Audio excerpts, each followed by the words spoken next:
How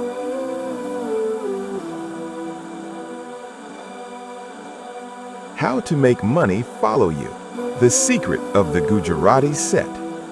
The dog versus the puppy. Money is a lot like a dog. If you chase it, it runs away. If you run in fear, it chases you. But for a Gujarati businessman, money is like a pet puppy. It follows them everywhere, wagging its tail. Today, let's find out what special biscuit they feed it. Are your slippers worn out from chasing money, yet your bank balance stays in single digits? Don't worry. Let's learn from a Gujarati set how to make money follow you like an Uber cab. Meet Dharma Adi Dharmalingam. Our hero is Dharmalingam. His name means charity, but ironically, he wouldn't even buy a friend a cup of tea. If someone asked him for a glass of water, he'd say, "Wait for the rain, I'm out of stock." If a beggar approached him for a rupee, Dharmalingam would reverse swing the deal.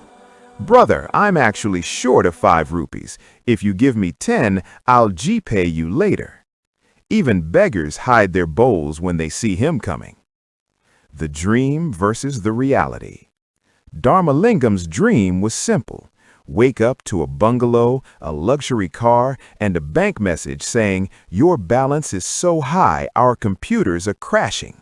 In short, Ambani tonight, Adani tomorrow, and by Wednesday, Dharmalingam Finance lending to both. But in reality, money treated him like Usain Bolt. It stayed miles ahead, waving bye-bye while he panted behind. The journey to Ahmedabad. Desperate, he consulted his friend Papu, who said, "You're on the wrong route. Money doesn't speak Tamil or English. It only knows Gujarati.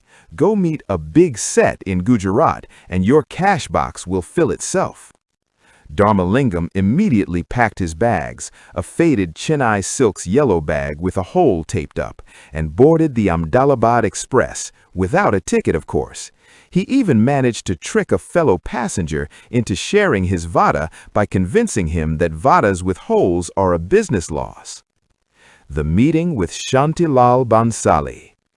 After trekking through the Ahmedabad heat, Dharmalingam reached a mansion so grand that even the stone lions at the gate seemed to have gold teeth.